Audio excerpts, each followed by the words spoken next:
Middle ఈస్ట్లో యుద్ధం ఇంకెన్నాళ్ళు అనే ప్రశ్న అందరి మైండ్లో వస్తుంది. ఆ యుద్ధం యొక్క ప్రభావం ప్రత్యక్షంగా పరోక్షంగా ప్రపంచంలో చాలా దేశాల మీద పడుతుంది. ఇక్కడ ప్రత్యేకంగా చెప్పాలంటే ఇరాన్ ఒక సిద్ధాంతం ఫాలో అవుతుంది, ఒక స్ట్రాటజీ, ఒక ప్రత్యేకమైన వ్యూహం ఫాలో అవుతుంది. అదే మొజాయిక్ స్ట్రాటజీ లేదా మొజాయిక్ డాక్ట్రిన్ అన్నమాట. అంటే టాప్ లీడర్స్ తీసేసిన, సుప్రీం లీడర్స్ చచ్చిపోయినా, టాప్ మోస్ట్ లీడర్స్ అందరూ పోయినా యుద్ధం కంటిన్యూ అవుతుంది.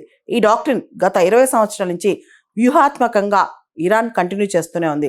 ఇరాన్కి అసలు ఈ స్ట్రాటజీ ఏంటి, ఈ స్ట్రాటజీ వెనకాల రహస్యం ఏంటి?